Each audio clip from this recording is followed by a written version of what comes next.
porque hoy comienza la reconstrucción de Argentina. Hoy comienza la construcción de la Argentina grande. In Argentina, I want to congratulate the victor, and he was a big victor, and he had a lot of help from us. He had a lot of help. I gave him an endorsement, very strong endorsement. Es innegable, Javier Milei ha sobrevivido a las elecciones legislativas intermedias. La Libertad Avanza no ha arrasado, pero ha salido reforzada en contraste con las expectativas de derrota que se establecieron tras las elecciones provinciales de septiembre en Buenos Aires, en las que el oficialismo nacional fue ampliamente derrotado. La catarata de errores del presidente anarcocapitalista desde mediados de año hacía presagiar un derrumbe que finalmente no se dio. El establishment de la Casa Rosada, en conjunción con el PRO de Mauricio Macri, activó la palanca más vieja de todas, el antiperonismo, y funcionó, vaya, más o menos. La victoria libertaria en las legislativas hace concluir varias cosas. Primero, que Javier Milei sigue siendo competitivo electoralmente y nada impide, al menos por ahora, que revalide su mandato en el año 2027. Y esto no estaba garantizado si se daba alguno de los más pesimistas resultados que ofrecían algunas encuestadoras. Segundo, que la fragilidad de su plan económico persiste, aunque quede opacado temporalmente por el éxito en las urnas. Y tercero, Donald Trump y Scott Bessent redoblarán su apuesta por Argentina a partir de hoy. Tienen garantías de continuidad hasta el 2027 y una esperanza de renovar el mandato lunático libertario de Javier Milei.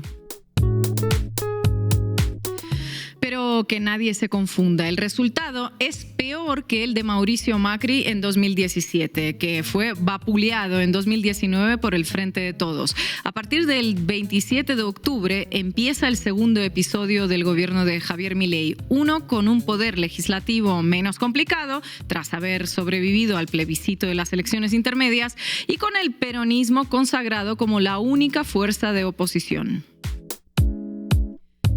Nuevamente, nada puede preverse a más de 3 meses vista en Argentina. La hegemonía mileísta es más frágil que la que pudo construir el expresidente Macri. Su plan económico ha mostrado sus grietas inherentes mucho antes que en el caso del gobierno de Juntos por el Cambio. La ventana de oportunidad opositora se abrió antes que en el periodo 2015-2019, pero Milei no ha caído antes de tiempo.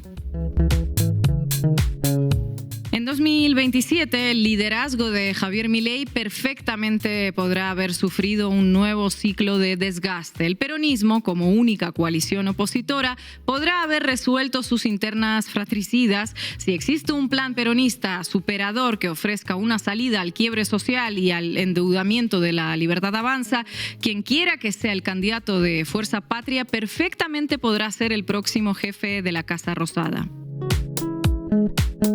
Así de optimistas éramos hoy en el editorial de Diario Red, y hoy en La Base América Latina intentaremos entender por qué Argentina aguanta a Milei. Bienvenidas y bienvenidos. La Base América Latina. Marco Teruggi, ¿qué pasa en tu país? Si de vez en cuando te pregunto, una vez por semana, un resultado verdaderamente inesperado. No solo no perdió por estos puntos que le otorgaban varias encuestadoras, sino que ganó, y ganó con un resultado contundente. Bueno, es una montaña rusa, querida Ina, la Argentina, porque la verdad que la política tiene un nivel de cambios y de giros muy importantes, y Milei ayer logró un resultado que muy pocos o casi nadie había anticipado, sobre todo en provincia de Buenos Aires, donde remontó 14 puntos. ¿Qué pasó? ¿Cuáles son las razones? Hay que explicarlo, y de eso va la sección. 5 razones para explicar el resultado de ayer. Compañera Estefanía, ¿has estado siguiendo tú cómo estos comunicadores pro Milei le iban soltando la mano a lo largo de estos meses que perdía esas previsiones políticas? Ahora, ¿cómo está? ¿Cómo va esa recogida de cable, como dicen en España? Bueno, habíamos dicho que las ratas se iban bajando de un barco que se hundía, y ahora estamos viendo cómo están intentando volverse a subir a ese barco. Vamos a ver hoy. Y también como los medios internacionales no hablan de democracia ni de un proceso electoral, sino de economía. Como a Argentina les importa por temas económicos, como si nadie viviera en Argentina. Como Trump decía, se están muriendo de hambre. ¿Quiénes viven en Argentina? De economía vamos a hablar también hoy en mi columna, de los recursos naturales en particular. Y también vamos a contar hoy con Diego Stulbarg, filósofo y analista político argentino, que nos acompañará desde Buenos Aires. Así que vamos a arrancar, Juanma. Debí tirar más datos. Con Marco Teruggi. Javier Milei dio el batacazo y ganó las elecciones de medio término en Argentina. Su partido político, La Libertad Avanza, de color violeta en las boletas electorales y en el mapa que ven en la pantalla, obtuvo 40.8% de los votos, ganando 16 de las 24 provincias, contando la ciudad autónoma de Buenos Aires, y con resultados a su favor en distritos claves como Córdoba, Santa Fe o Mendoza. El peronismo, reunido en sus diferentes expresiones, en particular Fuerza Patria, obtuvo 31.62% de los votos. Y no se trataba de una elección cualquiera, era la de medio término, o sea, mitad de mandato presidencial. Una contienda planteada como plebiscito nacional por Milei, es decir, que discursivamente puso en juego su proyecto político que viene con motosierra y dólar barato gobernando el país desde diciembre del 2023. Y así lo planteó, de hecho, al subirse al escenario anoche. Este resultado no es más ni menos que la confirmación del mandato que asumimos en el 2023. Hoy, el país entero, de La Quiaca a Ushuaia, confirmó su vocación de cambiar de forma irreversible el destino de la patria. Y era una elección no solo planteada como un plebiscito, con el riesgo que eso implica, sino que ponía en juego las mayorías y minorías en el Palacio Legislativo, recintos donde ahora Milei tendrá mayor representación, tanto en diputados como en senadores.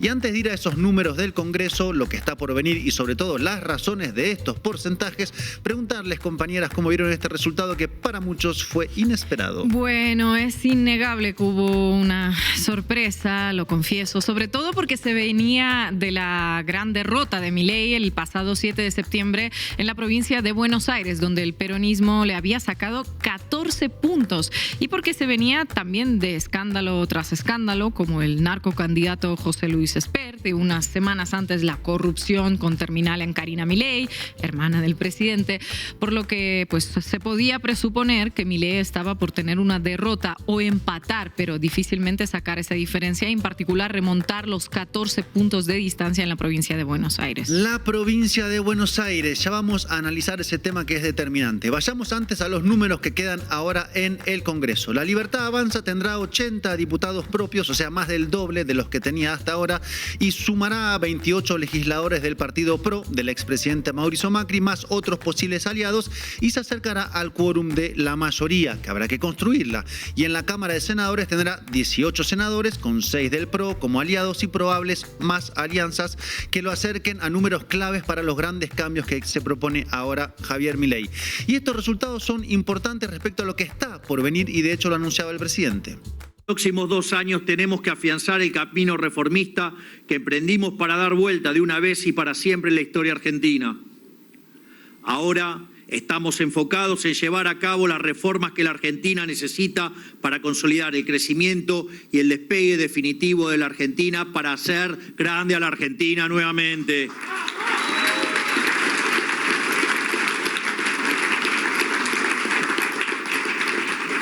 Es por eso que quiero destacar el rol del nuevo Congreso, que será fundamental para asegurar este cambio de rumbo. Se vienen reformas y el gobierno ya vino anticipando cuáles buscará llevar adelante, en particular la reforma laboral y la reforma jubilatoria. En el caso de la laboral, con el clásico discurso de que es necesario quitarle derecho a los trabajadores para que los empresarios puedan echar con más libertad, lo que a la postre haría que contraten más gente. Como si eso de que si los empresarios pagan menos impuestos, entonces invierten más. Spoiler, ninguna de esas cosas ocurre. Y Milei anoche no solo anticipó que buscará llevar adelante las reformas, sino que, y esto sería un cambio, lo haría buscando acuerdos, ahora sí, con aliados políticos. Hay decenas de diputados y senadores de otros partidos con los que podemos encontrar acuerdos básicos.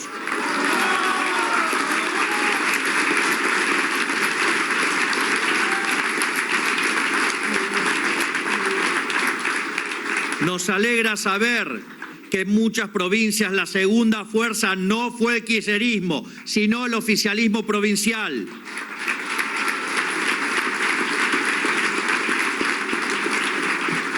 Oficialismos que son actores racionales, procapitalistas y a los que 1 más 1 les da 2.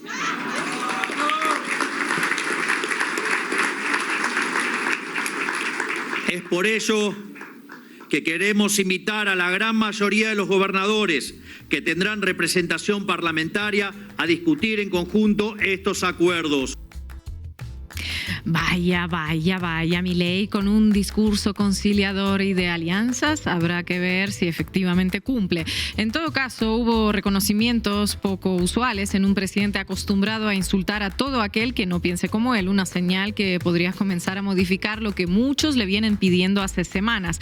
En particular, Estados Unidos, que incluya a otros actores de la política al universo político. Así que esta victoria podría traducirse a partir de ahora en la formación de una coalición neoliberal. Milei, macrismo y un conglomerado de actores conservadores reunidos para garantizar las ganancias de los grandes empresarios y de los grandes bancos y la entrega de soberanía a Washington.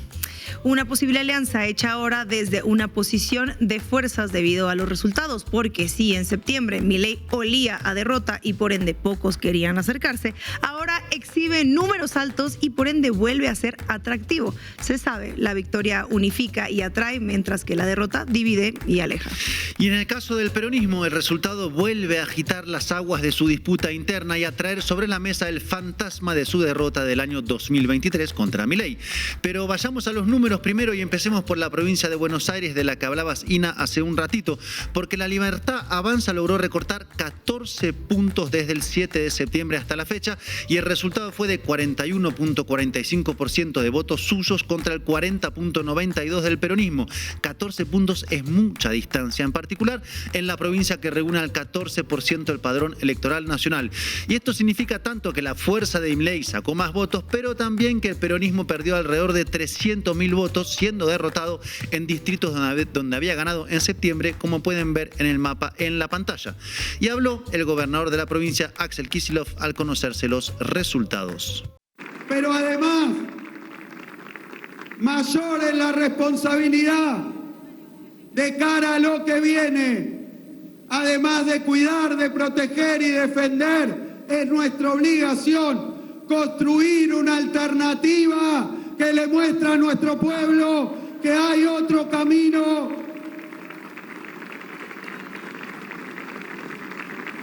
que vale la pena trabajar por la justicia social, que la patria es el otro, que nuestros recursos naturales, nuestra industria, nuestra producción, nuestro pueblo tiene que decidir en la Argentina y no en una potencia extranjera. Tomemos la idea de la necesidad de una alternativa para empezar a explicar por qué ganó Milei. Sí, porque es una pregunta que se repite en muchas partes, similar a cuando ganó Milei, cuando muchas personas se preguntaron cómo era posible. De hecho, hay una matriz de análisis que se repite. Era imposible que Milei ganara, era imposible que durara en el cargo y era imposible que ganara este domingo. Una suerte de negación o tal vez subestimación de la que nosotros también pecamos en este programa. Totalmente, es parte de la matriz de subestimar a Milei y todo tiene una explicación de por qué ganó y podemos armarla, claro, hoy con el diario de lunes. Así que si les parece vamos a dar 5 razones que luego pueden dosificarse de diferentes maneras y dar las razones con total honestidad, porque el sol en política es mejor mirarlo de frente. Empiezo. Una primera razón es que la elección del domingo se polarizó entre Milei y el peronismo, es decir, que las fuerzas que iban por el medio o terceras posiciones centristas, como era el espacio, por ejemplo, de Provincias Unidas, quedaron relegadas. En cuanto a la llamada izquierda, se mantuvo en sus márgenes habituales. Eso hizo que en esa gran polarización, quienes optaran por no votar al peronismo concentraron sus fuerzas en la Libertad Avanza y no en las terceras opciones. Ergo, subió Milei. En ese caso, la pregunta que se desprende es ¿por qué el hundimiento de las fuerzas del centro se tradujo en votos hacia Milei y no en votos hacia el peronismo? porque claro, podría haber pasado a la inversa o repartirse de forma un poquito más equilibrada. Exacto, y aquí aparece el segundo punto de la explicación, que es el peso en la política argentina del antiperonismo, que es tan irreductible y permanente como el peronismo mismo. Ambos, de hecho, se retroalimentan. Y una parte de la sociedad argentina está dispuesta a votar a un murciélago o comer piedras con tal de no votar al peronismo.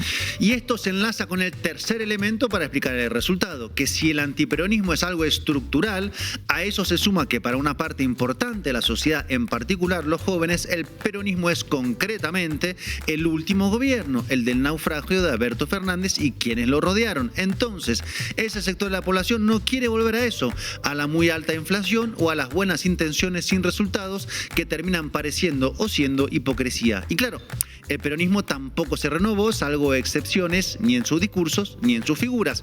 Este peronismo que fue a las elecciones se parece aún mucho, demasiado, al de la derrota de 2023. Y 2023 fue ayer nomás. Entonces, la suma del antiperonismo histórico más el rechazo al último gobierno da un resultado alto, más de 40%. Y en cuarto lugar está el peso del ausentismo, que en esta elección fue importante, con solo 68% de participación, en lo que es una tendencia a la baja, como pueden ver en el gráfico en pantalla. Y esto expresa la desilusión de una parte creciente de la sociedad con la política, el gobierno y el Estado, que se traduce en que sencillamente no van a votar. ¿Votar para qué? Si al final la cosa siempre anda mal y los políticos gobiernan para su propio bolsillo. Argentina parece convertirse de a poco en una democracia donde se enfrentan dos minorías muy polarizadas, con una parte creciente de la población alejada. De hecho, La Libertad Avanza sacó ayer 9.328.000 votos, lo que es solo el 26,16% del padrón. Y esto a la postre es una democracia con menos representación real y más frustración. Una democracia a lo Perú o como fue Chile hasta el estallido de 2019. Y vayamos con el quinto y último elemento que explica la derrota, el factor Trump, que Ina va a explicar en detalle en su sección. Un factor que hizo que Milei no llegara peor económicamente de lo que ya estaba, porque de no haber mediado el salvataje económico del Departamento del Tesoro, Milei podría haber llegado en una debacle económica, con pico de aumento de dólar, caída libre financiera, y eso hubiera golpeado seriamente su competitividad electoral. En cambio, Trump le dio estabilidad económica y la idea de que no se va a hundir, y eso volvió a generar expectativas y darle créditos a Javier Milei. Expectativa, esa palabra clave en la política y la economía. Y claro, Milei trabajó una campaña de miedo, que si vuelve el kirchnerismo, entonces la economía se hunde, que si vuelve el peronismo, Trump quita la ayuda económica. Y todas esas variables juntas explican el resultado de La Libertad Avanza este domingo. Y podría agregarse algo más, cambios en la sociedad argentina, que se volvió más individualista, más rota en el mundo del trabajo, más uberizada, más permeable a un discurso como el de Milei, meritocrático, cruel, antiestado, que lo sigue votando con represiones a jubilados mediante, con escándalos de corrupción o entrega a Estados Unidos. ¿Cómo se le habla a esa sociedad? ¿Qué se le propone y cómo? ¿Más de lo mismo? Seguro que no. Por el momento tenemos los resultados de una elección que era determinante para el curso de los 2 próximos años de mandato de Milei.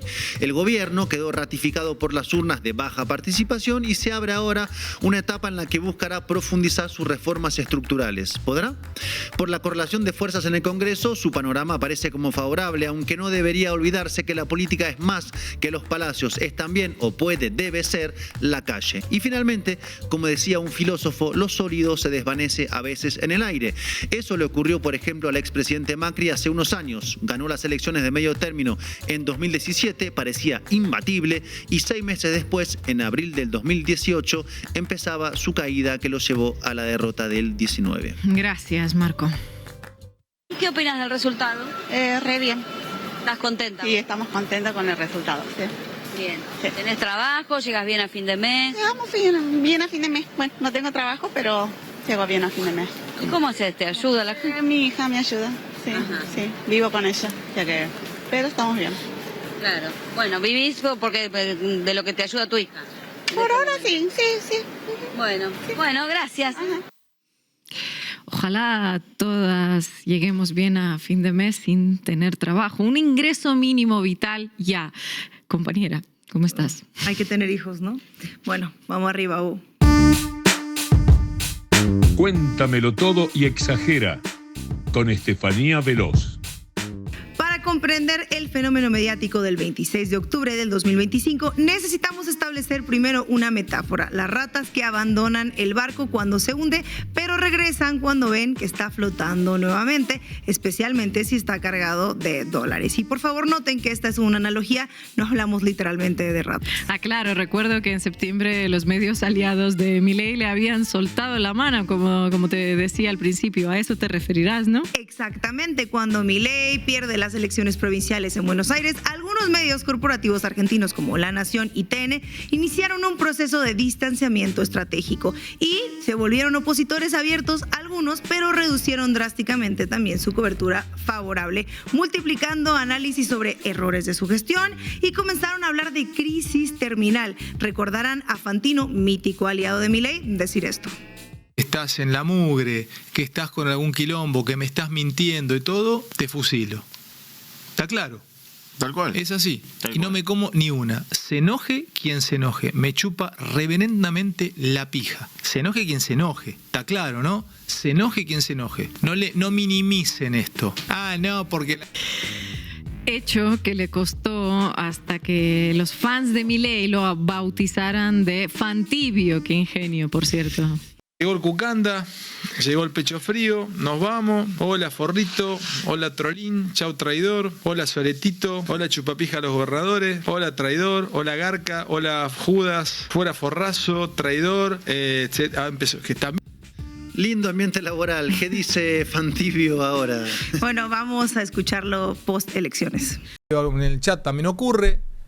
A nadie, más violetas que nunca, más libertarios que nunca, más radical que nunca el rumbo. Listo, puede ser una opción. Y hay otra opción que sería lo que acaba de decir Agustín Rodríguez. Está la mesa servida para que Argentina saque las leyes que necesita. Y que haya un cambio profundo en serio. Y que ustedes que tienen 18, 20, 25 años vayan a buscar laburo con una nueva ley laboral, haya un nuevo sistema previsional y que cambie Argentina profundamente en las bases. Ahora sí se abrió se abrieron las aguas del Mar Rojo. Ahora sí se abrieron las aguas del Mar Rojo. Ahora sí la ve. Queda lejos ese Fantino de... cueste lo que cueste. Y les traigo también a otro a quien señalaron de haberse bajado del barco, Jonathan Viale. Hasta decían que operaba para el kirchnerismo en estas elecciones. Y ahora, bueno, dijo esto. Político, Guillermo Franco es absolutamente ratificado de esa manera. Queda ratificado como jefe de gabinete. Dice, el presidente me pidió por favor que yo diera estos resultados. Clarísimo. Polémica aparte si está bien o si está mal. Santilli estaría sacando el 41,5%, 1 millón de votos más que en septiembre. Una de las remontadas más grandes de la historia de la provincia de Buenos Aires, de 33 a 41,5. Y recién se vio, lo que pasa está caída la página, casi todo el mapa violeta. Sí. Casi todo el mapa violeta, Buenos Aires, Córdoba, Santa Fe, Entre Ríos, Chaco, Chubut. Vas a ver eso muy pronto. No es un dato menor que esté caída la página. Ahí está. Tenga una explicación oficial de por qué está ahí caída. anda. Ahora están dando la... Pero en este segundo están dando la página. Ahí se arregló. Ahí se arregló. Bueno, bastante contento. ¿Y recuerdan cuando La Nación publicó La Casa Rosada como en Titanic? Una crisis inesperada para los Milei que dejó pequeños a los problemas de siempre, cuestionando las decisiones del presidente y su círculo, hasta insinuando a su gobierno de tener pues muchos escándalos. Hoy amanecimos con un artículo titulado Elecciones 2025, la intimidad de Milei de Olivos a un discurso triunfal que también busca forzar una tregua en la interna. La nota básicamente dice que Milei, divino, y toda su gente de la Casa Rosa, divina. El mismo medio que semanas antes cuestionaba la gestión ahora romantiza hasta los detalles más banales la jornada electoral. Por cierto, Marco, ¿tú cómo le hiciste para sacar los datos de la elección? Porque te veo citando fuentes oficiales, algo que algunos medios no hicieron. Bueno, La famosa batalla por las cifras, Estefanía. se supone que todos los medios consultaban la misma fuente única, el Ministerio de Interior argentino, que proporcionaba datos oficiales del escrutinio, que es un sistema electoral moderno con una transmisión digital de datos. ¿Es posible que existan variaciones? Bueno, vamos a ver. Infobae titula: contundente victoria del gobierno de Javier Milei en las elecciones legislativas en Argentina, con más de 40% de los votos. El oficialismo se impuso a nivel nacional y más de 40%, dice, pero después en el párrafo 3 menciona 40.81%. Bloomberg, el peso argentino sube 10% tras victoria de Milei en las elecciones en la mitad de mandato, y la nota dice textual: La Libertad Avanza obtuvo 41.5% de los votos en la provincia de Buenos Aires frente al 40.8% de la coalición peronista. Hablando de datos, ¿se habló de ausentismo en esos medios? La participación del 67.9% es el elefante en la habitación que todos los medios ignoraron deliberadamente. Pero en realidad tiene sentido, porque los medios internacionales no se esforzaron en entender la realidad argentina. The New York Times merece un análisis detallado por su construcción semántica. El titular: los votantes argentinos le otorgan a Javier Milei una victoria crucial en las elecciones de la mitad de periodo, emplea deliberadamente el verbo entregar, porque no es elegir, escoger o votar por alguien. Los votantes entregan como pues una victoria a quien le entrega un paquete establecido, como que ya una relación de subordinación entre las dos personas. El subtítulo profundiza esta perspectiva. Dice: el resultado que le da a Milei suficiente apoyo legislativo para evitar que sus vetos sean anulados demostró que muchos votantes aún respaldan el experimento libertario del presidente. Noten el término experimento, se ha usado mucho con Milei. Argentina pasa de ser una nación que toma decisiones democráticas a ser una suerte de tubo de ensayo donde se prueba la teoría económica de este señor, respaldada por Scott Bessent. Y el Wall Street Journal es un poquito más explícito. Milei gana el mandato para la revolución del libre mercado en las elecciones argentinas. El resultado refuerza el impulso de los programas económicos autodenominados anarcocapitalistas. El Wall Street Journal sintetiza perfectamente la perspectiva del capital. Su cobertura establece: el Partido Libertario del presidente argentino Javier Milei ha obtenido una gran victoria en las elecciones legislativas nacionales de la mitad del periodo, dando nuevo impulso a su iniciativa de reforma del libre mercado. Impulso de reforma del libre mercado es el sujeto real en la frase. No son los argentinos, no es la democracia, es el impulso reformista lo que importa aquí.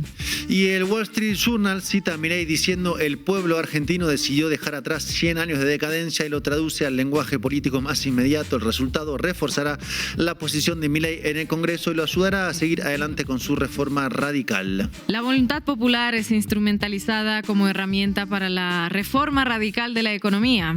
Otro medio financiero que leen los financistas estadounidenses y entusiastas del mercado es Fortune.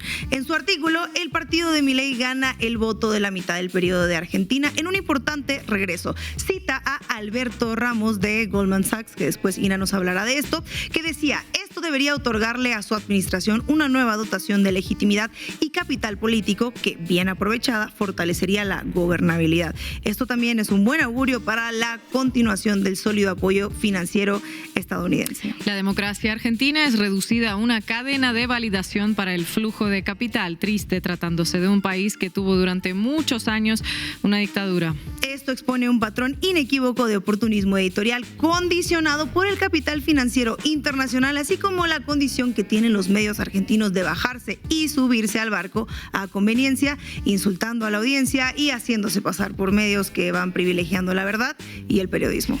Los medios financieros internacionales nunca pretendieron otra cosa que no pasara por procesar a Argentina como un derivado financiero. Para ellos, las elecciones no fueron un ejercicio democrático, pues, sino una validación de sus inversiones, de las inversiones estadounidenses. Los argentinos no son ciudadanos en esta narrativa, son externalidades en un modelo econométrico. Gracias, compañera. Yo tengo mucha esperanza en mi país, tengo mucha esperanza en nuestro pueblo, tengo mucha esperanza en que vamos a recuperar la patria de un gobierno de ocupación. Esto lo planteamos desde el primer momento. Esta elección era mucho más difícil que la del 7 de septiembre, básicamente porque el presidente de la principal potencia del mundo se puso al frente de la campaña. El jefe de campaña de Libertad Avanza se llama Donald Trump y el ministro de Economía se llama Scott Bessent. A buena entendedora, con Ina Afinogénova. Apenas un mes y medio atrás, el 7 de septiembre, Javier Milei recibía una paliza en las elecciones legislativas de la provincia de Buenos Aires. Perdía por 14 puntos frente al peronismo, un resultado que nadie esperaba, tampoco el propio peronismo. Ayer Milei derrotó al peronismo por unas décimas en otras elecciones legislativas en la misma provincia de Buenos Aires, otro resultado que tampoco nadie esperaba, ni siquiera el propio Milei. ¿Qué pasó desde aquel 7 de septiembre hasta hasta este 27 de octubre. El gobierno argentino caminó por un desfiladero bien estrecho al borde del precipicio. La economía del país se encuentra en estado catatónico, la caída de salarios redunda en una baja del consumo y Argentina atraviesa la segunda recesión en menos de 2 años. Encontrar un índice económico positivo es casi una hazaña. La actividad industrial se encuentra en caída, el desempleo avanza y las importaciones reemplazan a la producción nacional. Aumenta la mora en el pago de tarjetas de crédito y el índice de cheques rechazados se encuentra en niveles récord. Las malas noticias para el gobierno desde aquel 7 de septiembre florecieron con la llegada de la primavera al hemisferio sur. Su candidato más importante para las elecciones legislativas, Esper, debió renunciar debido a haberse implicado en una causa judicial por narcotráfico y lavado de dinero. La investigación por la criptoestafa Libra está cada vez más cerca de Milei y de su hermana Karina, y las denuncias de corrupción se multiplicaron y surgieron del propio entorno del presidente. La filtración de audios de Diego Españolo, amigo de Milei y la segunda persona con más ingresos a la residencia presidencial de Olivos, confirmó las sospechas. La agencia de discapacidad compraba medicamentos con sobreprecios y el 3% terminaba en los bolsillos de su hermana Karina. No se terminan allí los nubarrones. La deuda externa no para de crecer. Milei la aumentó en $100.000 millones y aún más, ya que allí no se cuenta lo que barrió debajo de la alfombra mediante triquiñuelas contables. ¿A dónde fueron a parar esos dólares? No están en las paredes de una nueva escuela recién construida, tampoco en el tomógrafo que necesitaba aquel hospital del conurbano bonaerense. Los dólares que Milei se fumó en pipa fueron a la bicicleta financiera, al llamado carry trade. Bicicleta financiera o carry trade es el nombre elegante que se usa para decirle a los trabajadores a los que no les alcanza para llegar a fin de mes que tienen que subsidiar a los millonarios locales y también a los de Manhattan para que sean un poquito más ricos. El problema es que nunca alcanza. Durante los últimos meses la bicicleta avanzaba desbocada, consumiendo dólares como si no hubiera mañana. No había cantidad que alcance y el negocio peligraba. Si los dólares se terminan, su precio sube y finaliza también la fiesta para los depredadores. Para el gobierno el peligro era aún mayor. Si el dólar sube, arrastra para arriba la inflación. Tal vez el único número positivo que puede mostrar el gobierno de Milei es una baja respecto al gobierno anterior, una baja en inflación. Con ese telón como fondo, los tibios se convirtieron en valientes. Gobernadores, diputados y senadores que colaboraron para que Milei pudiera aprobar las leyes que hipotecan el futuro del país giraron a 180 grados y empezaron a votar en contra de los proyectos de Milei. La caída del gobierno estaba madurando y lo decían incluso los medios de comunicación adictos al régimen. Como los acabas de enumerar a unos cuantos. Pero entonces llegó Donald Trump y su secretario del Tesoro, Scott Bessent. Entre promesas, declaraciones y publicaciones en redes sociales, Estados Unidos puso sobre la mesa el poder que todavía conserva y lo proyectó sobre la política interna de Argentina.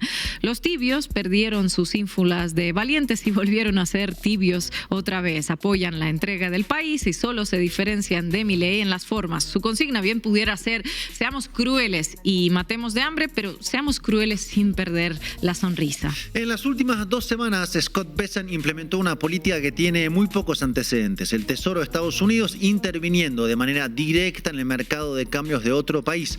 Con ese mecanismo, Milei llegó a las elecciones con el dólar al alza, pero sin que se descontrole. Además, Estados Unidos prometió un swap por $20.000 millones y hasta Sam Altman, el CEO detrás de ChatGPT, fue empujado para anunciar una inversión que seguramente nunca se producirá por $25.000 millones. No terminó allí el desembarco imperial. La semana pasada JP Morgan realizó un mega evento en Buenos Aires. Aterrizaron decenas de aviones privados y asistieron el CEO del banco Jamie Dimon. Ser CEO de un banco y apellidarse Dimon tiene cosita. Y otras figuras también de renombre internacional como el ex primer ministro británico Tony Blair o la ex secretaria de Estado estadounidense Condoleezza Rice. Todo el equipo económico del gobierno de Milei está integrado por ex empleados de JP Morgan, la famosa puerta giratoria de la empresa al Estado y del Estado a la empresa, pero siempre trabajando para la empresa y nunca para el Estado. Para eso existe la puerta giratoria, para que los empleados de las multinacionales se infiltren en los estados y consigan para sus patrones negocios garantizados por los estados. Actualmente JP Morgan está elaborando una operación financiera junto a Goldman Sachs, Citibank y Bank of America para endeudar a la Argentina por $20.000 millones más. Como buena estafa, no se conocen los detalles y para que funcionen las víctimas, pues no se tienen que enterar, ¿no? Luego del triunfo electoral, Donald Trump se refirió a la Argentina y al apoyo que su gobierno le otorgó a Milei. Escúchenlo. It was a big win in Argentina. I want to congratulate the victor, and he was a big victor, and he had a lot of help from us. He had a lot of help. I gave him an endorsement, very strong endorsement, and it was really unexpected to have a victory of that. Some people thought it would be hard to win, and not only did he won by a lot. So Argentina, that was a great thing, and I give Scott and I give Jameis and everybody, Marco, a lot of credit for that because, you know, we are sticking with a lot of the countries in South America. We're focused very much on South America, and we're getting a real strong handle on South America in a lot of ways, including the fact that we don't want their drugs. We don't want drugs. Oyeron, ¿no? Que están obteniendo un fuerte manejo de América del Sur, strong handle of South America, dijo. Pensar que hay algunos que dicen que Trump es un soberanista. En fin, ¿qué debe entregar Javier Milei a cambio de semejante apoyo? ¿A dónde apunta ese manejo tan fuerte de América del Sur? Lo que está puesto sobre la mesa son los recursos naturales, lo veníamos hablando bastante en este programa. Argentina es un país con un potencial minero importante, pero poco explotado. De aquí en adelante, el abastecimiento de minerales tenemos que ubicarlo en un lugar central en los análisis geopolíticos. En el marco de la disputa de Estados Unidos contra China, se ha convertido en un tema clave. El Servicio Geológico de Estados Unidos elaboró un listado de 50 minerales críticos. Ahí figura el litio, el cobre, manganeso, cobalto, grafito, níquel y tierras raras. En todos esos elementos, Argentina cuenta con reservas, aunque en muchos casos faltan estudios fiables acerca de la cantidad, pero sospechamos que el Servicio Geológico de Estados Unidos sabe cosas que nosotros no. Entre las cosas que sí sabemos, una es que Argentina es la segunda reserva de litio por detrás de Bolivia. ¿Para qué se usa el litio? Bueno, cada auto eléctrico necesita al menos 8 kilos de máxima pureza para su batería. Una segunda cosa que también sabemos es que Argentina exporta oro. Lo hace a declaración jurada y sin controlar qué es lo que efectivamente se llevan del país. Y del oro es un caso interesante. Muchos de los problemas económicos de Argentina derivan de la escasez de dólares para sostener el peso. Argentina cuenta con algo mejor que el dólar para sostener la moneda, el oro. Eso es lo que están haciendo en estos momentos países como China y Rusia, abandonar el dólar y sostener sus reservas en oro. ¿Y qué hacemos nosotros? Somos muy altruistas, lo regalamos a empresas extranjeras, como no somos generosos. Otro elemento de la tabla periódica en la que Estados Unidos puso su mirada en Argentina es el uranio. ¿Para qué se usa el uranio? Como combustible para las centrales nucleares. ¿De dónde se abastece Estados Unidos? Y aquí entramos nosotros, los rusos, que como todos ustedes saben bien, somos muy malvados. Pues sí, éramos nosotros los que vendíamos el 25% del uranio que importaba a Estados Unidos. Rusia dejó de hacerlo a partir de las sanciones impuestas por Estados Unidos. Por eso el uranio también está en la mira y lo tienen los generosos argentinos. Otro material crítico es el cobre. Este año fue anunciado el descubrimiento de uno de los mayores yacimientos ubicados en la provincia de San Juan, que cuenta con reservas por 12 millones de toneladas. ¿Y para qué se usa el cobre? Bueno, para la electrificación de la matriz energética, que demandará grandes cantidades de este mineral. Hay otros factores que convierten a la Argentina en un país indispensable para que Estados Unidos pueda llevar adelante de manera exitosa su estrategia de repliegue sobre América del Sur. Las exportaciones de soja a China, la reserva de gas y petróleo de Vaca Muerta o el paso bioceánico entre el Atlántico y el Pacífico son algunas de ellas. La ambición de Trump es grande, la voluntad entreguista de Javier Milei es simétrica. El límite al saqueo lo pondrá el pueblo argentino o el saqueo no tendrá límites. Luego del 7 de septiembre, donde el pueblo de la provincia se pronunció, el gobierno se fue a Estados Unidos a pedirle auxilio y apoyo al gobierno norteamericano, al presidente Trump y a esos fondos de inversión que han tocado suelo argentino. Yo quiero aclarar que ni el gobierno norteamericano ni JP Morgan son sociedades de beneficencia.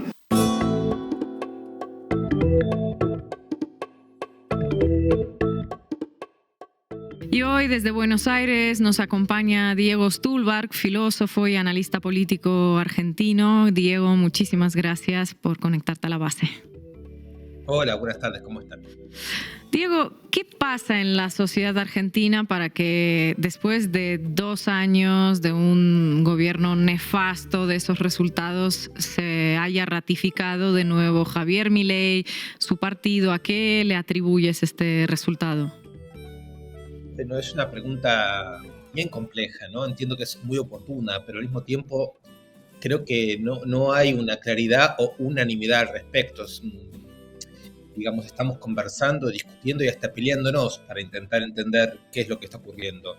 A mí me parece que se puede partir de una situación que es 2023, es decir, el año en que Milei gana las elecciones, apareciendo por fuera del sistema convencional de partidos, por fuera de la coalición, digamos, del bicoalicionismo de la Argentina de entonces. Por un lado el peronismo y sus frentes, y por otro lado el macrismo y la derecha convencional. El mileísmo, de alguna manera, tiene el prestigio y se atribuye la capacidad de denunciar en cierto momento que el conjunto del sistema político argentino no daba respuestas, que su dirigencia tenía una palabra desautorizada, y bajo la denuncia de la casta, Milei, digamos, aparece como un fenómeno de reorganización de lo que podría ser las condiciones de la palabra pública, ¿no? A Milei se le cree, no se le cree a los políticos que previamente tenían alguna posibilidad de ganar en Argentina. El propio mileísmo sostiene que está ingresando a un fenómeno occidental nuevo que se vincula con lo que llamaríamos las ultraderechas, y se trata de un fenómeno vinculado tanto a la aparición de nuevas tecnologías de la comunicación, de nuevas tecnologías de la distancia, como sus críticos tratan de pensar como un efecto de lo que fue la pandemia. Sobre esto se ha hablado mucho en Argentina, ¿no? La desestructuración del mercado formal del trabajo, la transformación del Estado, un conjunto de transformaciones traumáticas que dieron por lugar a la libertad avanza.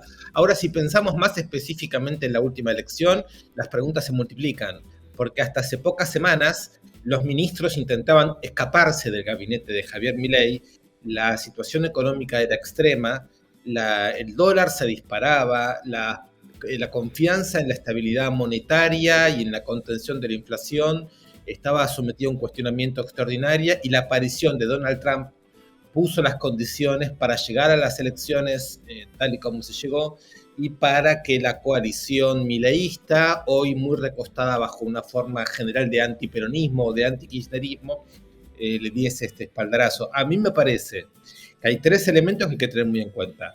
La primera es el trumpismo. En el mismo momento en que Trump aparece interviniendo en Sudamérica, intentando reorganizar el escenario político, atacando abiertamente a Venezuela, amenazando a Colombia, hay un apoyo muy decidido a Milei. Quizás también con la expectativa de que la caída de Milei no afecte la situación chilena. El otro elemento que me parece que hay que pensar es la ausencia de oposiciones políticas coherentes con capacidades programáticas alternativas al mileísmo.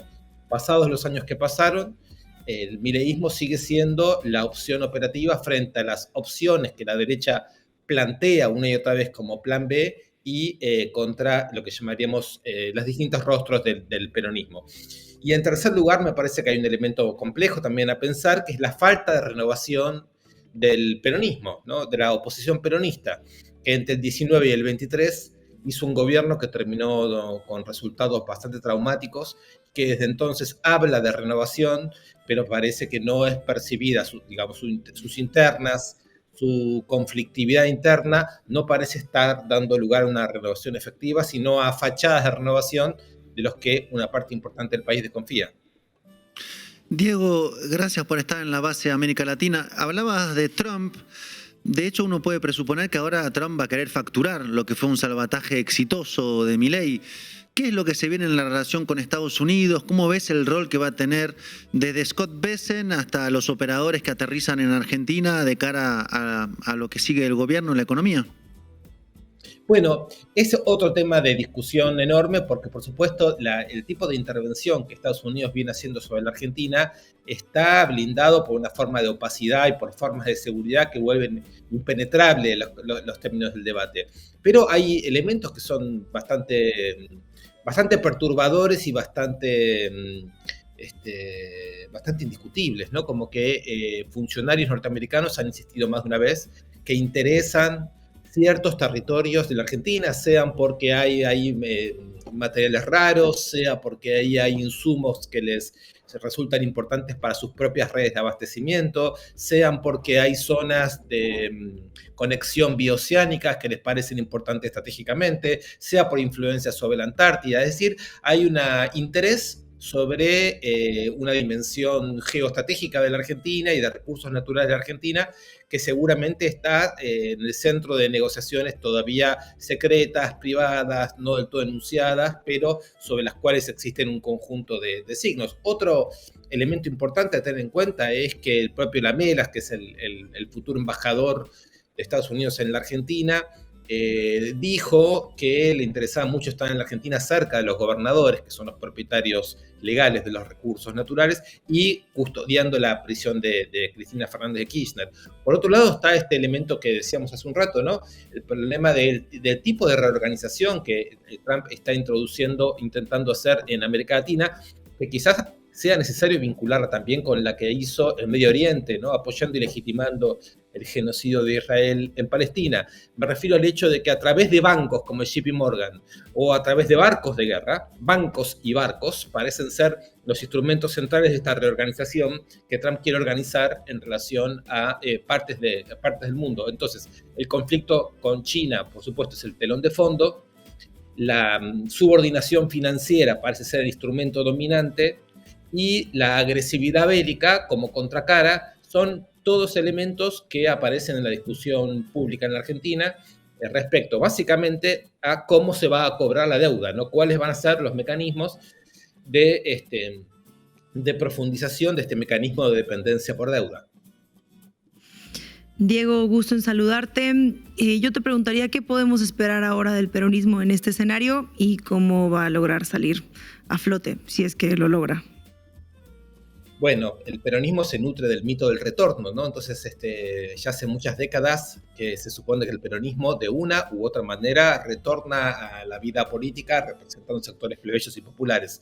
Al mismo tiempo, su fragilidad es creciente. El peronismo va perdiendo votos, va perdiendo una representatividad orgánica popular de intereses de una clase trabajadora que cada vez está más fragmentada.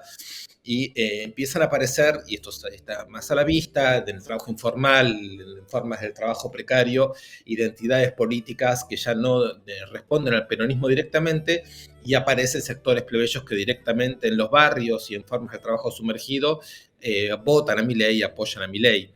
Con lo cual la pregunta sobre si el peronismo deberá reconstituirse y bajo qué línea deberá reconstituirse me parece que está tomada por dos grandes posibilidades. Una es pensar el peronismo como una gran mancha de aceite, poco profunda, pero muy dúctil para acomodarse a las formas que cada época le exige. Y entonces podríamos suponer que un peronismo que gire más hacia la derecha, más oportunista, más neoliberalizado, o como muchos sectores del peronismo plantean, más trumpizado, es decir, ofrecerse al trumpismo como verdadero traductor de sus políticas supuestamente soberanistas, industrialistas. Bueno, eso podría ser una posibilidad lejana, porque hoy la hegemonía del peronismo no va por ese lado. Y la otra posibilidad sería que el peronismo sea un instrumento político siempre disponible para vehiculizar una recomposición de las luchas sociales y populares. Algo de eso se había insinuado en la elección del último 7 de septiembre en la provincia de Buenos Aires, cuando Axel Kicillof se mostró ganador contra el mileísmo hace cuestión de semanas. Me parece que algunas de esas opciones serían las de la probable recomposición del peronismo, ¿no? Diego, muchísimas gracias por tu análisis. Te mandamos un fuerte abrazo desde Ciudad de México. Un saludo a ustedes. Y llegamos al final del programa. No se olviden de suscribirse al canal La Base América Latina en YouTube. Tenemos que ir a por este 1 millón de suscriptores cuanto antes. También pueden hacerse socias y socios de Canal Red escaneando el QR que les dejamos en pantalla. Y les vamos a dejar otro QR, como siempre lo hacemos, el que les va a llevar directamente a la lista de reproducción en Spotify, porque algunos prefieren escucharnos antes que vernos. Nos vamos a ver mañana mismo aquí a esta hora.